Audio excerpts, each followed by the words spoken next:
Nous allons nous intéresser au moteur asynchrone monophasé et de comprendre à quoi sert le condensateur permanent qui est de forme cylindrique et qui est situé en général contre une boîte de dérivation comportant tous les branchements électriques de notre moteur. À l'intérieur de ce moteur est situé un rotor qui celui-ci représente une cage d'écureuil. Le stator, créant le champ magnétique, est composé d'un enroulement principal et d'un enroulement auxiliaire. L'enroulement auxiliaire, lui, va se retrouver connecté à travers le condensateur permanent.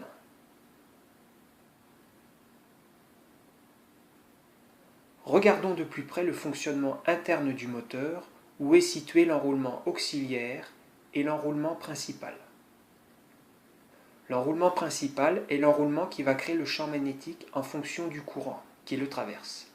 Le sens de la flèche du courant donne le pôle nord pour la partie supérieure, car le courant est rentrant, et le pôle sud pour la partie inférieure, car le courant vient dans notre direction, créant une face sud.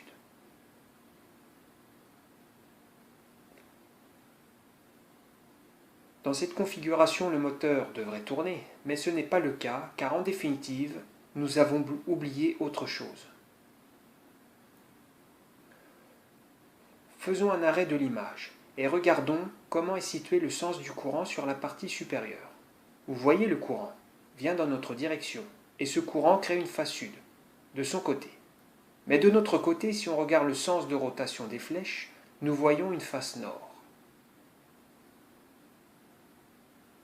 Si maintenant on décide de changer de place notre regard et de le positionner dans le sens opposé, le courant quant à lui reste toujours dans le même sens, sauf qu'il s'éloigne de nous, et nous observons maintenant une face sud. En changeant notre regard de place, nous nous retrouvons avec deux champs que nous voyons pas tourner dans le même sens. Or, notre rotor, lui, va recevoir deux champs opposés et en même temps, avec des courants qui vont le traverser de sens opposés.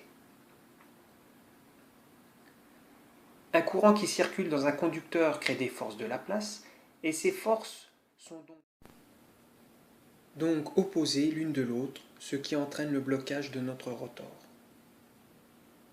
Afin de pallier ce phénomène, nous intercalons un condensateur permanent afin de déphaser le champ magnétique, ce qui permet d'augmenter les forces de Laplace et de lancer notre rotor dans un sens.